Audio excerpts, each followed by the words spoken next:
Bueno, vamos a ir empezando de a poco, así, los que llegan tarde no. Espera, ahora quiero sacar esto que puse acá, por hacerme, ahí está. Tengo las imágenes y las imágenes, ahí está. Bueno, a ver, vamos para atrás. Bueno, muy bien, acá tienen mi currículum, algunos ya me conocen de la trayectoria, otros es la primera vez que tomamos contacto.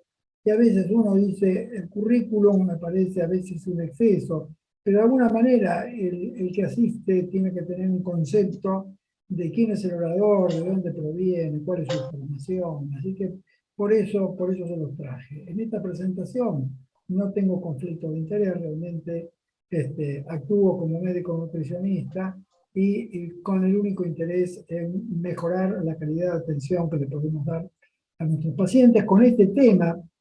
Y elegimos este tema para el webinar porque realmente de todos los temas de la nutrición tiene una universalidad que los abarca a todos. O sea, hablar de una patología es de alguna forma achicar el espectro y la idea de esta era ampliarlo, era extenderse, era ver algo que nos puede afectar a todos, no solo a los pacientes, sino también a todos los habitantes del planeta que estamos sumergidos en un modelo alimentario occidentalizado. Entonces, al mismo tiempo, este modelo alimentario está inmerso en una gran, digamos, una gran confusión pública. Todo el mundo habla de alimentación, habla de alimentos, habla de beneficios y habla de maldades y de bondades y habla de dietas y de horarios. Y realmente hay muchísima información dando vuelta. Y a veces uno puede tener los datos correctos o intuitivamente le puede parecer que está haciendo lo correcto, pero a veces le falta la conexión con la realidad y con la justificación.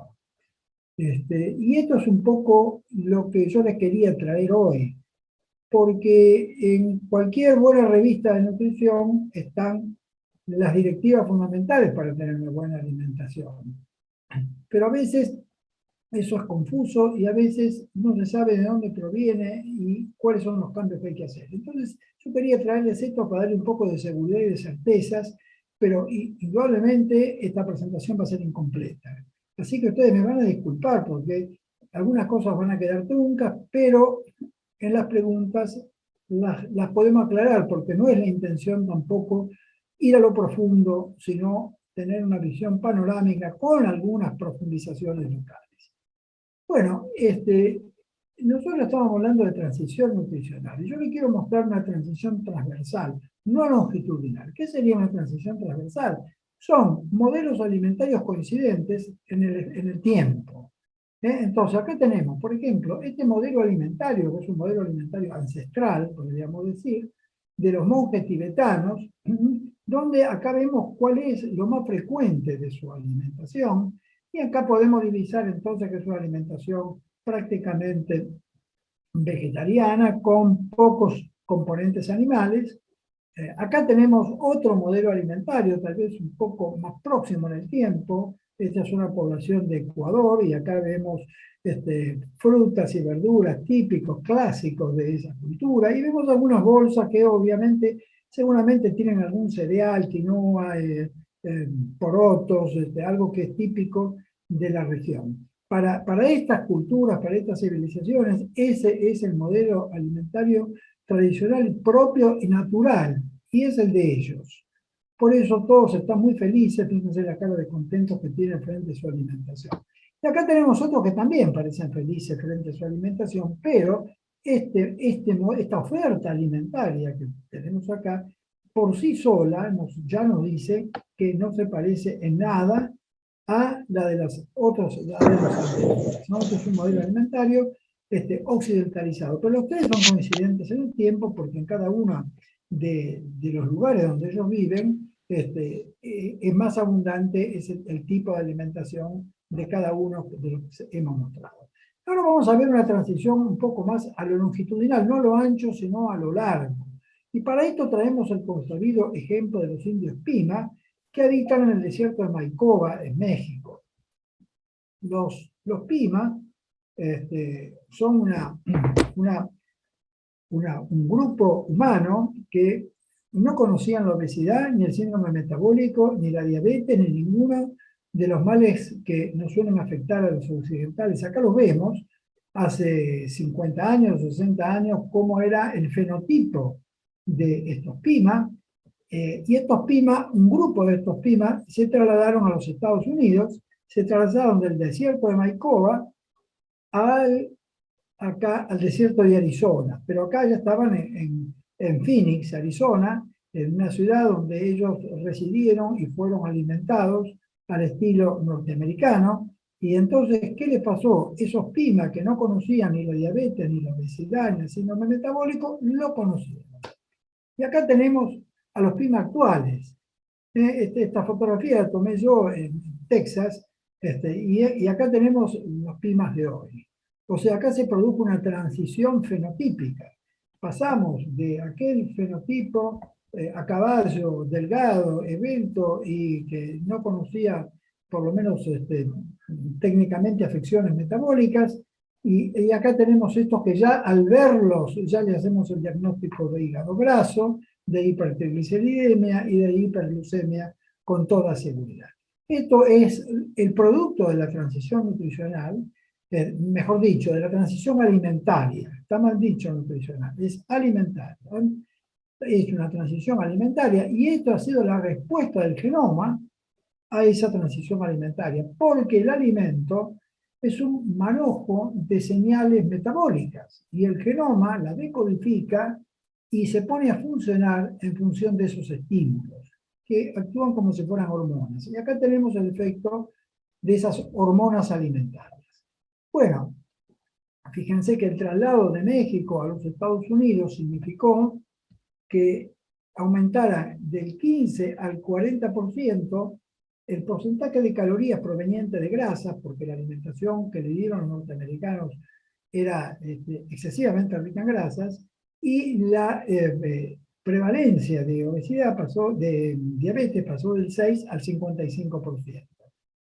Así que esto es el producto de la transición alimentaria. Ahora fíjense que si estos volvieran a su lugar original en México, se curarían de estas afecciones, tal como fue demostrado en un experimento en Australia, en donde se hizo lo mismo. Se trasladó a un grupo de aborígenes a una capital, desarrollaron síndrome metabólico y después volvieron nuevamente a su lugar de origen y digamos, de alguna manera se curaron.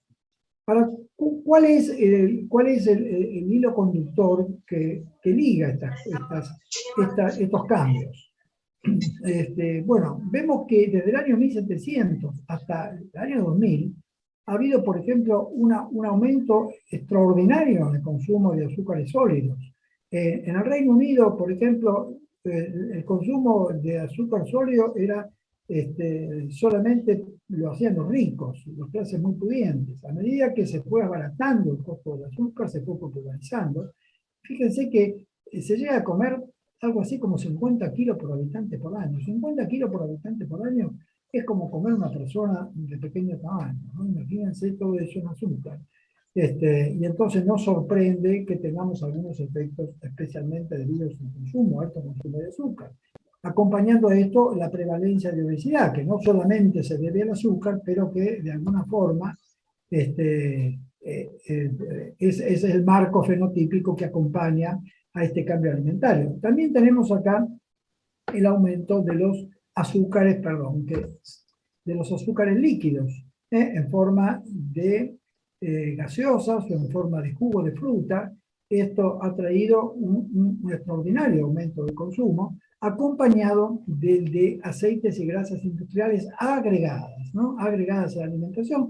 Y acá tenemos el gráfico. Fíjense, esto son estadísticas norteamericanas. Del año 1909 al año 2009, o sea, en 100 años, ¿qué es lo que ha pasado? Ha disminuido el consumo de manteca, ha disminuido el consumo de grasa de origen animal. La margarina hizo una curva, subió y después bajó, Pero fíjense ahora lo que está pasando. Estos son los shortening, fíjense la cantidad de shortening y de grasas industriales que están siendo agregadas en la alimentación, que no forman parte del Mercedes, alimento, no forman parte del alimento, sino que alguien en algún momento las incorpora, ¿no? Sobre todo los aceites, que ha habido un aumento espectacular en el consumo. Y todo esto, ¿dónde termina? Termina siendo vehiculizado en este tipo de alimentos. Porque los alimentos naturales es muy difícil agregarles aceites, grasas o azúcares. Pero estos están formados de grasas y de azúcares y de alguna manera se convierten en el vehículo de este fenómeno. Yo no me quiero extender en esto porque tengo bastantes slides y quiero de alguna manera darles alguna explicación de cada uno de ellos. Después, si quieren profundizar, podemos hablar más. Bueno, ahora no me pasa el slide.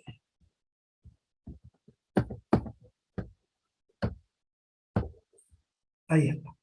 Bueno, acá vemos qué es lo que pasa, por ejemplo, en Argentina. En Argentina estamos consumiendo algo así como 44 kilos por habitante por año. Así que bueno, no estamos muy bien. Pero aparte del azúcar en sí mismo, del contenido calórico, que es el caballito de batalla de la nutrición, tenemos el contenido químico. Y el azúcar es una molécula que tiene dos componentes. Tiene la glucosa y tiene la fructosa. Y muchos de los efectos del azúcar, y que lo distingue de los almidones, es que los almidones no tienen fructosa y el azúcar hace un gran aporte de fructosa. Y este aporte de fructosa desborda la capacidad del organismo para metabolizar las pequeñas cantidades de fructosa que normalmente aportarían las frutas en la alimentación humana. Y entonces, a partir de todos estos productos industrializados, es que estamos recibiendo una cantidad de fructosa que se acerca en los países industrializados. En los Estados Unidos está sobrepasando los 100 gramos por día, lo cual es imposible de ser metabolizado porque no hay depósito de fructosa en el organismo, por lo tanto la fructosa tiene forzosamente que transformarse. Este es un esquema, yo no lo voy a describir, pero es para demostrar que la fructosa llega finalmente a transformarse en ácido graso, porque es el único destino posible. La transformación de fructosa en glucosa es muy pobre y la mayor parte del exceso de fructosa va a producir ácidos grasos y estos se empacan con glicerol y se envuelven en una película proteica y forman los triglicéridos y entonces la causa de la hipertrigliceridemia, una importante causa de hipertrigliceridemia, es la sobrealimentación con fructosa. Al mismo tiempo, la fructosa produce una inhibición de la nitrógeno sintetasa, de la enzima nitrógeno sintetasa, de la sintetasa de, digamos, de óxido nítrico, y esto lleva a un aumento de la presión arterial y además provoca inflamación hepática, hígado graso y constituye la antesala de una gran cantidad de patologías metabólicas. Por lo tanto, uno podría decir de que una gran parte del síndrome metabólico es fructosa dependiente, más allá de muchas otras acciones que yo no quiero mencionar en este momento, pero sí recordemos que el azúcar es especialmente activo a nivel metabólico por la fructosa. Y acá vemos que dejamos un poco de lado los hidratos de carbono y nos vamos a las grasas agregadas. Y vemos que este aumento del consumo de aceite, el consumo de aceite ha traído un cambio en la composición química de las membranas celulares de nuestro organismo. O sea, no hay membranas celulares del organismo que se haya salvado del efecto sobrealimentario del agregado de aceites. Este es el contenido de ácido linoleico, que es un ácido graso omega 6, presente en las membranas celulares. Fíjense que en el año 1960 el contenido de ácido linoleico en la membrana celular de todas las membranas del organismo, no solo las membranas plasmáticas, sino todas las membranas que forman parte del retículo endoplásmico, la membrana nuclear, todo eso que es un continuo membranoso, tenía una cantidad de ácido linoleico que constituía el 8% de la cantidad de ácidos grasos de esas membranas. y ahora en este momento está llegando al 24, se ha triplicado, o sea que ha cambiado la química de la estructura del organismo, porque cuando nosotros hablamos del aumento de los triglicéridos en el tejido adiposo, no ha habido un cambio estructural, simplemente ha habido un cambio cualitativo, cuantitativo, ha cambiado la cantidad de triglicéridos, pero cuando acá se produce este cambio en la estructura de la membrana, estamos afectando la flexibilidad de la membrana y con ello el funcionamiento de muchas hormonas. Y acá tenemos en este esquema de Hibbert, un esquema muy interesante de este investigador norteamericano, que muestra, esta sería la composición en ácidos grasos de una membrana celular a principios del siglo XX, y vemos que la cantidad de EPA, que es el ácido eicosapentenoico, y el DHA, que es el docosahexaenoico, que son omega 3, predominan sobre estos que están en rojo, que es el ácido araquidónico, que es un omega 6. Esto ocurría a principios del siglo pasado, pero vemos que ahora la composición de la membrana se ha transformado en esto. O sea, la mayor cantidad de ácidos grasos presentes son ácidos grasos araquidónicos, de 20 carbonos, y docosahexaenoico y eicosapentenoico prácticamente ausentes. El ácido araquidónico es la base para la síntesis de prostaglandinas proinflamatorias, o sea que gran parte de la inflamación de la cual nos quejamos que como mecanismo fisiopatológico universal se debe a que la riqueza de las membranas es muy alta en ácido araquidónico, que es la fuente, que es el sustrato para la síntesis de prostaglandina. Y también para la síntesis de anandamida, que es una sustancia relacionada con los cannabinoides y que de alguna manera también estimula, se une al receptor CB1, al cannabinoide 1, y de alguna manera provoca hipertrigliceridemia, obesidad y aumento del apetito. O sea, claves en la transición nutricional han sido fundamentalmente los cambios los cambios macro que se han producido en la economía mundial. El primero de ellos, digamos el más notable, pero tal vez no el más impactante, fue el advenimiento de la agricultura. El advenimiento de la agricultura, potenciado luego por la industrialización y por el desarrollo tecnológico, consiguieron milagros. Los milagros de combinar nutrientes de tal forma de conseguir nuevas sustancias comestibles que son las que poco a poco han ido predominando. Pero esto no fue en sentido inverso, o sea, no fue por la necesidad de conseguir productos altamente palatables que se ha llegado a la producción. La producción vino primero y, como lo dice Olivier de Schutter, lo dijo en la Asamblea General de Naciones Unidas en el año 2011, estamos metidos en un mundo lleno de dietas desastrosas, como también lo repitió en el año 2012 en la Convención de Ginebra. Y dice, y esto es una frase que yo rescato, ¿por qué? Porque esto nos posiciona a los médicos y a los nutricionistas frente a la magnitud del problema y frente a la causa del problema que tenemos que enfrentar para poder utilizar las herramientas adecuadas. Porque si no tenemos claro de dónde viene el problema, no vamos a poder intervenir eficazmente. Y acá nos dice de Schutter, nuestros sistemas alimentarios hacen que la población enferme. Es muy claro, es muy claro.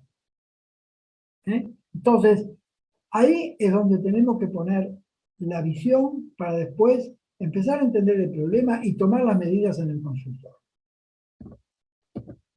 Nuestros sistemas alimentarios hacen que la población enferme, y lo importante es que nos centremos en los problemas sistémicos que empobrecen nuestra alimentación en todas sus formas. O sea, esto no tiene que ver ni con el paciente ni con el profesional que lo atiende. Es algo que nos excede y que está por fuera de todos nosotros. Y acá yo tomé de su larga conferencia, que es muy enriquecedora, tomé solamente este slide, tengo como 20, pero bueno, elegí este porque nos muestra que entre el 61 y el 2009, o sea, en unos 50 años, la producción de frutas y verduras aumentó 332%, pero la de semillas oleaginosas aumentó el doble. O sea, esta es la madre del aceite alimentario, lo tenemos acá, el aumento de la producción de semillas oleaginosas que hay que darle un destino, ¿no? También aumentó la cantidad de calorías de la carne, aumentó el azúcar en 127% y los aceites vegetales en 199%. Esto determinó que las dietas se hicieran hipercalóricas, ricas en azúcar, sal y en grasas agregadas. Y acá, de alguna manera, está el problema. Pero además se suman otras cosas. Nosotros no podemos quedarnos únicamente en que ha aumentado la ingesta de azúcar, de aceites, de grasas agregadas, como toda explicación, sino que también han aparecido nuevos actores que hace 100 años no existían, que son los aditivos alimentarios. Este es el listado de los aditivos alimentarios permitidos en la Unión Europea. Fíjense qué cantidad impresionante de sustancias que son incorporadas a la alimentación y que tienen efectos diversos, según la naturaleza de ese aditivo, pero que no son efectos nutricionales. O sea que están incorporados a la alimentación por sus efectos sobre el alimento y no por sus efectos sobre el individuo. Es más, sería preferible que no los tuvieran. Y acá tenemos el grupo de los colorantes, por ejemplo, que no le hacen ningún bien, no hacen ningún aporte a la nutrición. Los conservantes, que son como antibióticos que nos cambian la flora intestinal cada vez que nos comemos, o sea, varias veces por día. Los antioxidantes, los edulcorantes, los emulgentes, estabilizantes, espesantes, gelificantes. O sea, bueno, no comemos solamente hidratos de carbono, proteínas y grasa, como aprendemos en la carrera de nutrición. Comemos también todo esto y no sabemos muy bien qué efectos tiene. Y una de las cosas que más se ha difundido, uno de los aditivos más difundidos en la alimentación y más apetecido, son los edulcorantes. Pero bueno, hay estudiosos, toxicólogos, estudiosos que han determinado que no son sustancias inertes, inocuas, que lo único que tienen es sabor dulce. Pueden producir efectos que son metabólicos y que no son efectos muy deseables, ¿no? Acá tenemos, por ejemplo, acá tenemos un ejemplo. Por ejemplo, uno esperaría que cuando aparece, y eso fue el discurso que nosotros escuchamos, cuando aparece el edulcorante en reemplazo de sustitución del azúcar, se iba a disminuir el problema de la obesidad, y realmente acá vemos en la población norteamericana entre el año 1960 y el 2010, o sea, en 50 años, cómo ha ido aumentando la obesidad, cómo ha ido aumentando el consumo poblacional de edulcorantes artificiales no calóricos y cómo ha aumentado el consumo de productos que contenían estos edulcorantes artificiales, o sea que la gente no se lo agrega, ya viene incorporado.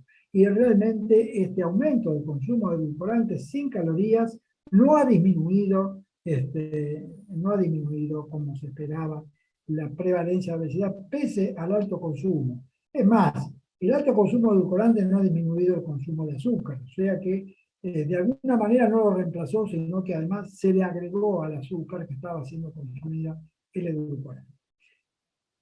Gran parte de este escenario está generado porque en la población, de manera insensible, ha cambiado la noción de lo que es un alimento.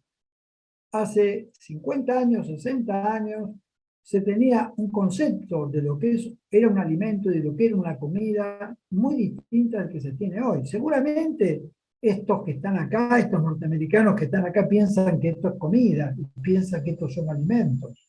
Y creo que no son ni una cosa ni la otra, son una categoría diferente, pero para ellos son alimentos, los compran, los consumen, se los dan a sus hijos y creen que están haciendo lo mejor que pueden hacer. O sea que acá tenemos un problema cultural que está fogoneando todo esto.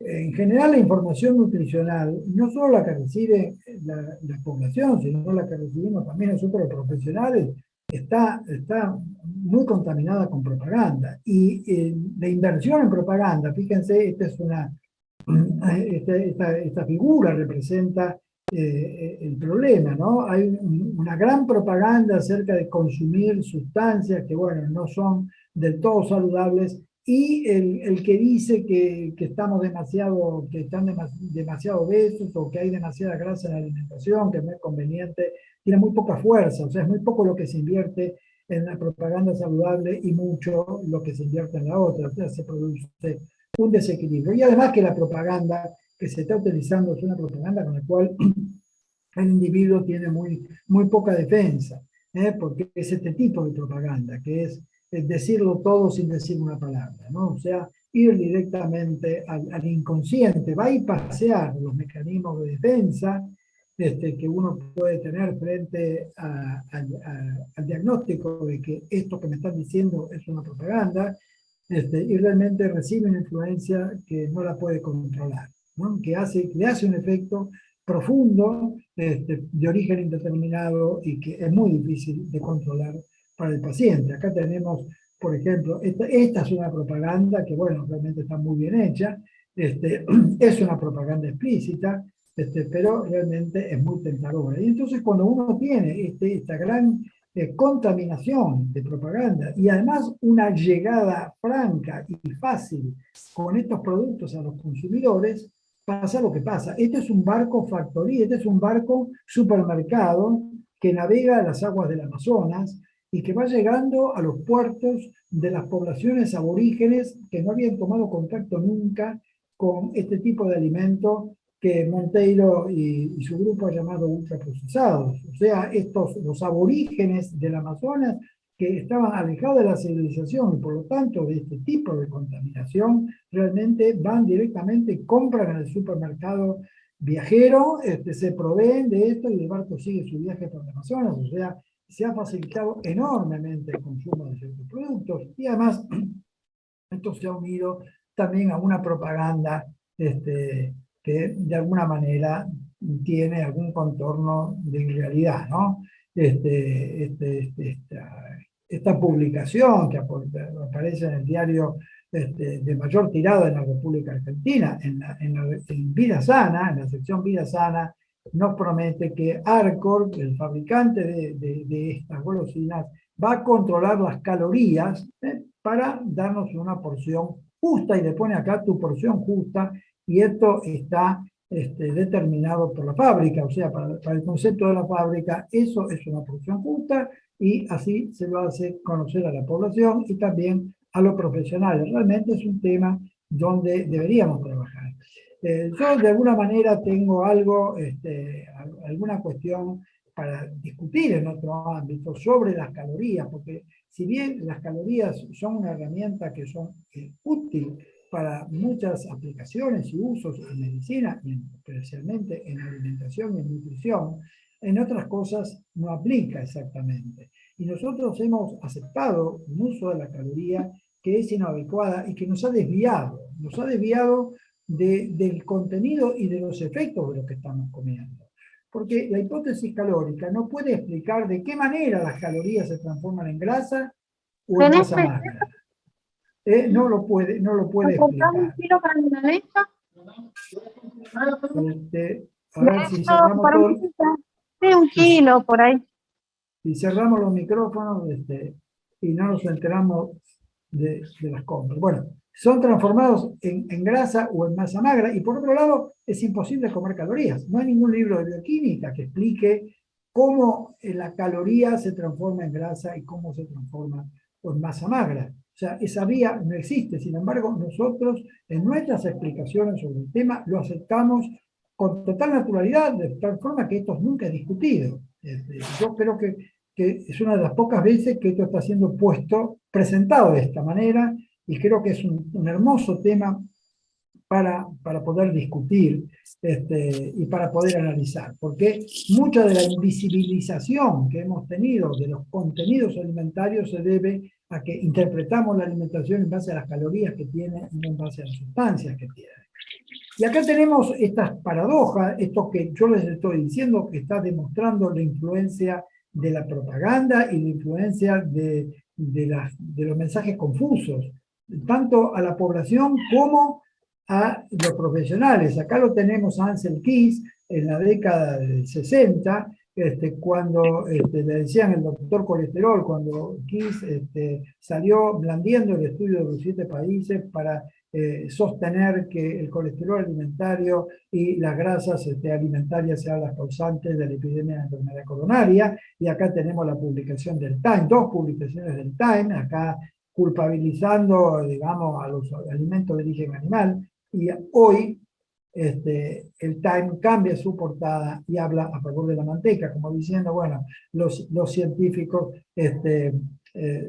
consideraron que el enemigo era la grasa, pero estaban equivocados, ¿no? Y parece que atrás de esta equivocación estaba la industria del azúcar, que realmente prefería que el responsable fueran las grasas y que no fueran invisibilizados los azúcares. Bueno, en base a toda esta sumatoria de elementos que yo les estoy dando, fíjense que el organismo intenta buscar nutrientes negros en un cuarto oscuro, ¿no? Esta es una frase que me gusta mucho porque encontrar algo negro en un cuarto oscuro es casi imposible. Entonces, a ver un segundito.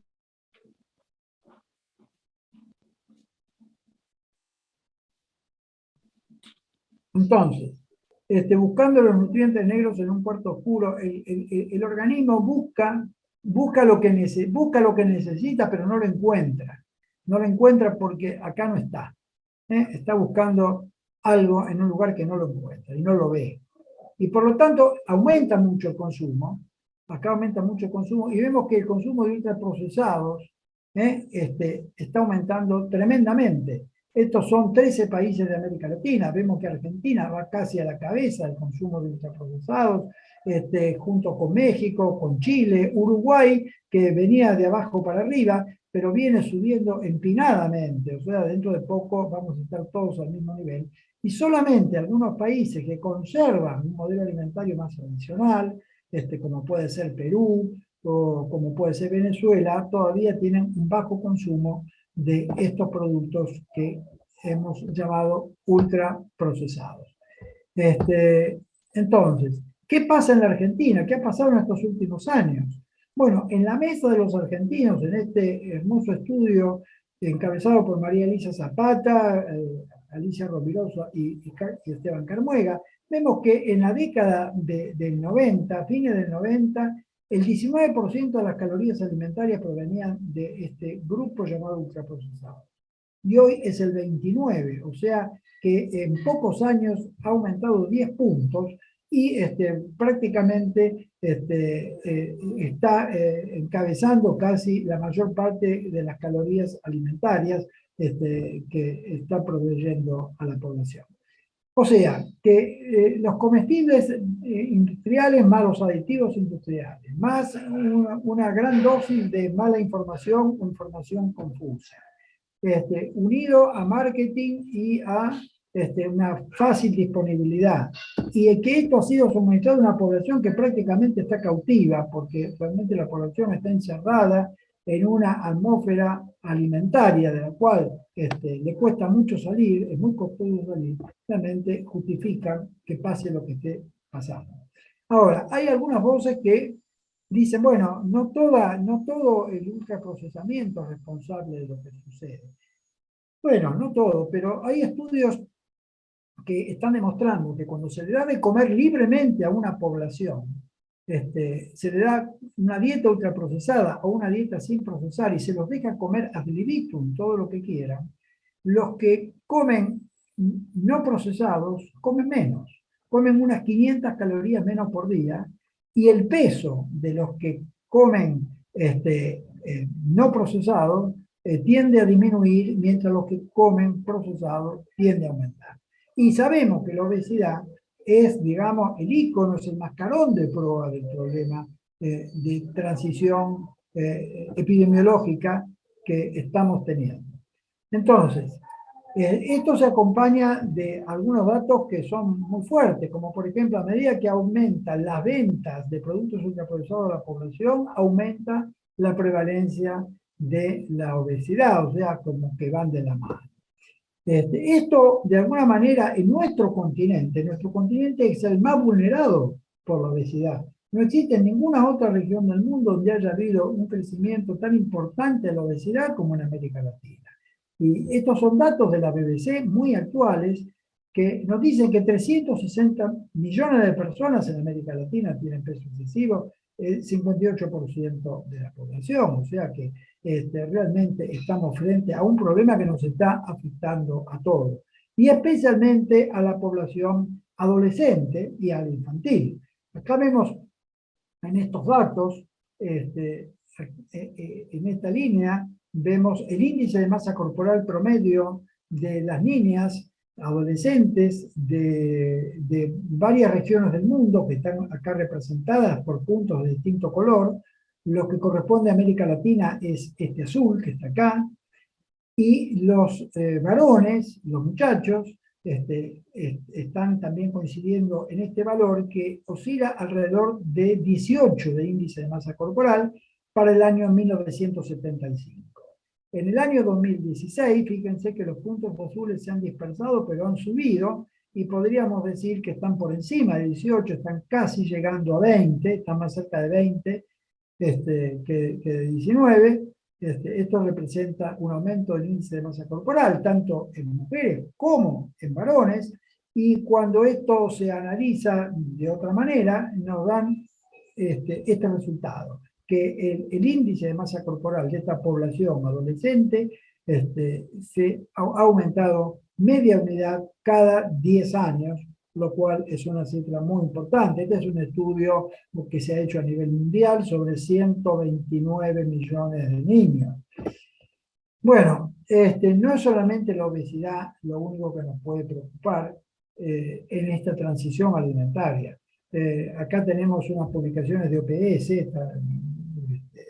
la publicación oficial de OPS, donde tiene 8 revisiones sistemáticas, donde demuestra inconvenientes de salud relacionados con el mayor consumo de comida ultraprocesada. Y esto de alguna manera queda resumida en esta conferencia que dio la misma Organización Panamericana de la Salud en el año 2019, titulada ¿De qué forma los productos ultraprocesados están dañando las dietas de América Latina? O sea, esto no es una visión personal, simplemente yo estoy transmitiendo lo que dice la Organización Panamericana de la Salud, que es un brazo de la Organización Mundial de la Salud, que parece que hay algunos colegas míos que no se han enterado que de esa relación, y la plantea como si fueran antagonistas, cuando en realidad son socios.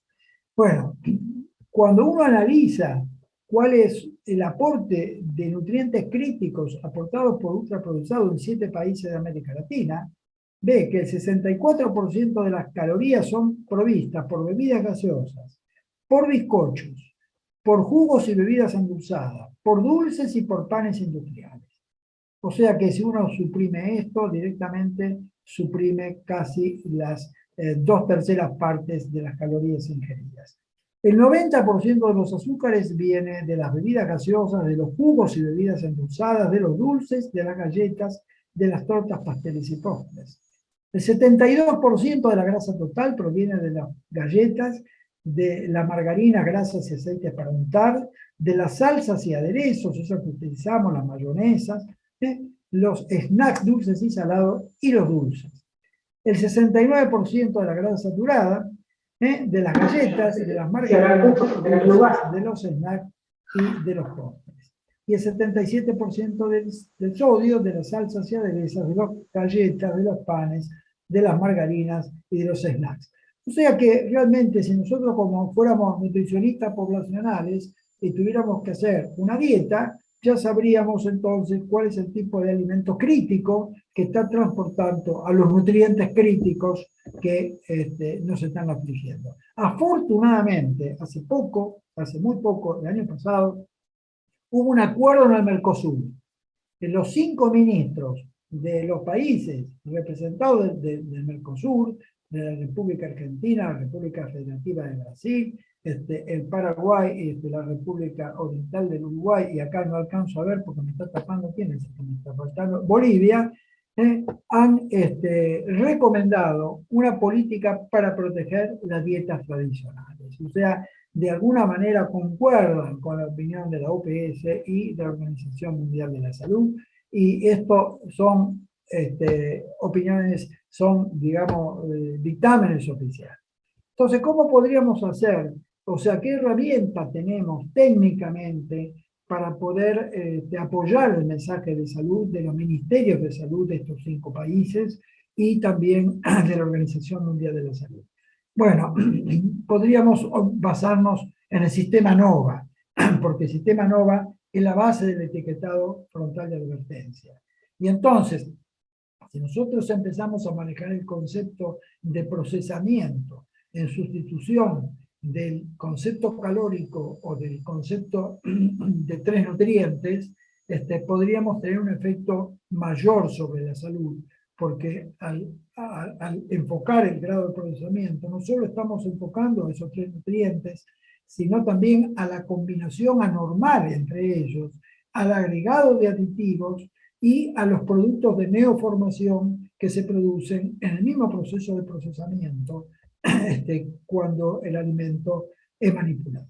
Entonces, esta clasificación de dividir a lo que comimos en aquellos que se llaman alimentos sin procesar o mínimamente procesados o con procesamiento físico, en ingredientes culinarios procesados, en alimentos procesados y en productos ultraprocesados, nos permite organizar la alimentación del individuo y de la familia y de la población hacia un horizonte más saludable. Bueno, con esto yo doy por finalizada la presentación. Creo que ha sido un disparador. Cada uno de estos puntos uno lo puede discutir a fondo y tenemos mucho para enriquecernos, para discutir, para sacarle punta, para corregirnos, porque esto es un proceso continuo. Con los colegas, sí, nos hemos dicho casi todo. Si quieren seguir, anótense en el curso que tenemos 20 horas para discutir. Tenemos tiempo de sobra para discutir cada uno de los puntos, o leer trabajos o hacer comentarios. Y me gustaría que vengan que asistan a nuestra jornada, que va a ser, estamos preparando un lindo programa, les va a gustar, se van a sentir enriquecidos. Pero bueno, el objetivo de esto era hacer un comentario y actualizar este tema con todos ustedes. Así que les agradezco que hayan venido, que hayan dispuesto su tiempo para compartirlo. Y bueno, nos vemos. Cualquier cosa que necesiten, ustedes saben cómo comunicarse, gracias. Tengo el Facebook, ahí me buscan en mi muro y podemos seguir las conversaciones. Gracias. Gracias. Gracias. Muchas gracias. Gracias. Chao, chao.